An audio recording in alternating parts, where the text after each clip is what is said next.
اگر میں 2000 لے کر نہیں گیا تو میرا بیٹا مدرسے میں نہیں جا پائے گا، اور میں اس کو پڑھا کر جنت کمانا چاہتا ہوں۔ دائمی جنت کے لیے عارضی ذلت برداشت کر رہا ہوں۔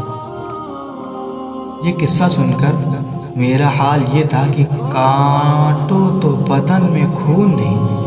میری نظروں کے سامنے گھر سے نکلتے وقت پیسوں والا قصہ گھوم گیا۔ میں اپنے آپ کی نظر میں ذلیل ہو گیا تھا۔ چھوٹا بھائی مجھے دیکھ رہا تھا، مگر میں اس سے نظر ملانے کے قابل نہ تھا۔ مجھے زمین اپنے پیروں تلے کھسکتی ہوئی محسوس ہوئی۔ خالد تو یہ حادثہ سنا کر چلا گیا، اور چھوٹا بھائی بیگ اٹھا کر چپ چاپ آگے کو چل دیا۔ میں بوجھل قدموں کے ساتھ اس کے پیچھے پیچھے ہو لیا۔ مسجد کے قریبی ناظرے کے بوڑھے استاد مل گئے۔ انہوں نے بڑی شفقت کے ساتھ سر پر ہاتھ پھیرا، دعائیں دی اور کہا کہ بیٹا محنت سے پڑھنا، بڑی مدت کے بعد اس بستی سے کوئی عالم بنے گا، تم سے بڑی امیدیں وابستہ ہیں، تم ہماری پونجی ہو، اپنے آپ کو ضائع مت کر دینا۔ میں انہیں کیا جواب دیتا کہ اب تک کی زندگی تو ضائع کیے جا رہا تھا۔ بستی سے نکلتے وقت اچانک کسی نے آواز دی، رک جاؤ بیٹا۔ مڑ کر دیکھا تو بستی کے بوڑھے بابا جی تھے۔ بڑی مشکل سے چوراہے پہ بچھی چرپائی سے اٹھے، لکڑی کے سہارے ٹیک لگاتے ہوئے آئے۔ قریب آ کر محبت پاش نظروں سے دیکھا اور آپ دیدہ ہو کر کہنے لگے، تم مدرسہ جاتے ہو تو دل بڑا خوش ہو جاتا ہے بیٹا، ہم گنہگاروں کے لیے دعائیں کرنا۔ اپنی زندگی میں تو کچھ نہ کر پائے، اب تم جیسے بچوں کے سہارے جی رہے ہیں کہ جنت میں تم جاؤ گے تو تمہارا دامن پکڑ کر پیچھے پیچھے ہو لیں گے۔ دیکھو اس دن اپنے گنہگار بابا جی کو مت بھول جانا۔ بندہ سر جھکائے شرمندگی کے ساتھ ان کی گزارشات سنتا رہا اور اپنی حالت پر افسوس کرتا رہا۔ اس کے بعد ہم آگے بڑھے، اسٹیشن پہنچے، ٹرین نکلنے کو تھی۔ میں جلدی سے لپک کر چڑھا۔ بھائی نے باہر سے بیگ پھینکا اور ٹرین فراٹے بھرتی ہوئی تیزی سے دوڑنے لگی۔ میں سامان وہیں دروازے پر چھوڑ کر کھڑا ہو گیا۔ محبوب وطن کی گلیاں نگاہوں کے سامنے سے گزر رہی تھی۔ کبھی روتی ہوئی امی یاد آ جاتی، کبھی چھوٹی بہن کا سراپا نگاہوں کے سامنے گھوم جاتا، کبھی چھوٹا بھائی ہاتھ لہراتا نظر آتا، کبھی شفقت فرماتے ہوئے مکتب کے استاد جی دکھائی دیتے، اور کبھی بابا جی کی لجاجت بھری درخواست جگر کے ٹکڑے ٹکڑے کر دیتی۔ پھر پتہ نہیں اچانک مجھے کیا ہوا کہ میں دروازے پہ کھڑے کھڑے پھوٹ پھوٹ کر اتنا رویا کہ شاید و باید ہی کبھی زندگی میں اتنا رویا ہوں۔ یہ احساس زیاں کہ آنسو تھے جو اب تک کی ضائع شدہ زندگی پر بہہ رہے تھے۔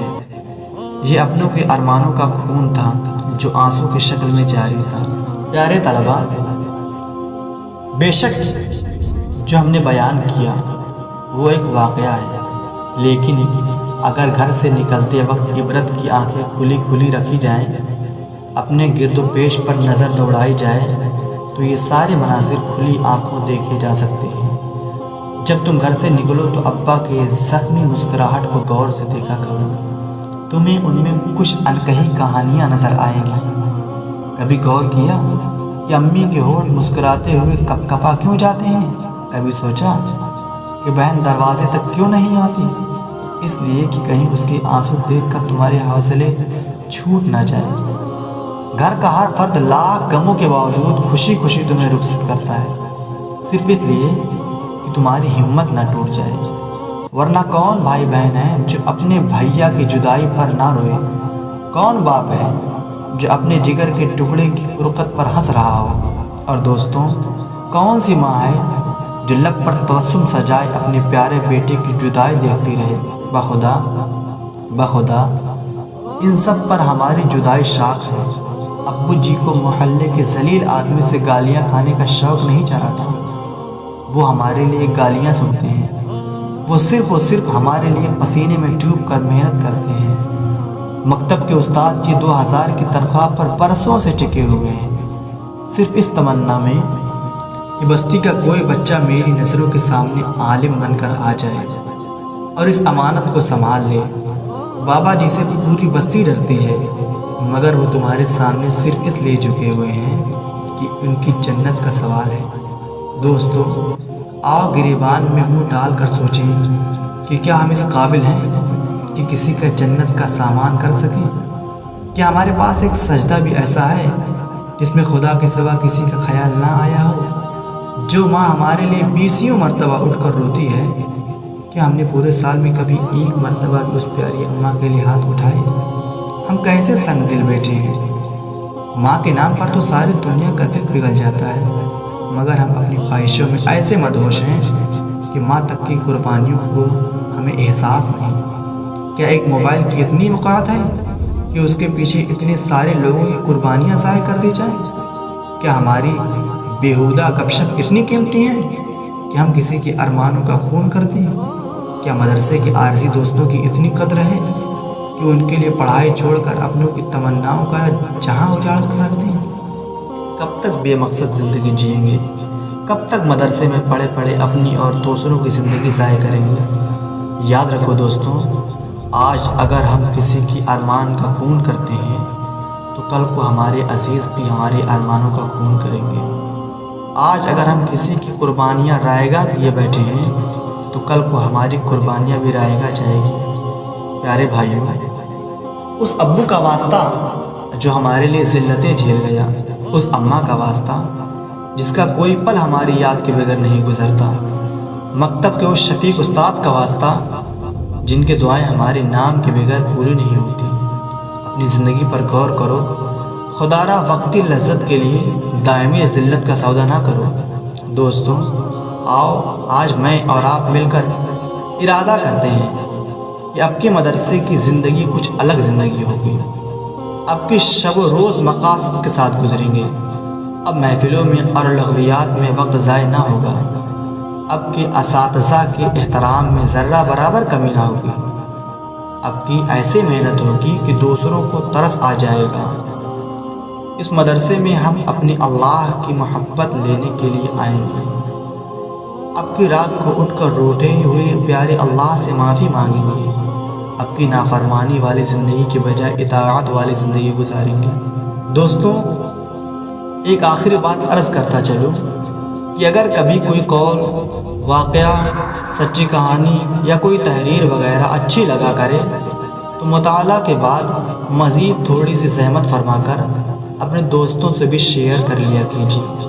آپ کی شیئر کردہ تقریر ہزاروں لوگوں کے لیے سبق آموز ثابت ہو سکتی ہے۔ دوستوں، اگر آپ کو ہمارا یہ ویڈیو پسند آیا ہو تو آپ ضرور اپنے دوستوں کو شیئر کریں اور اس واقعے سے سبق حاصل کریں۔ ہمیں دعاؤں میں یاد رکھیں اور ہمارے چینل کو سبسکرائب کریں۔ السلام علیکم ورحمۃ اللہ تعالیٰ۔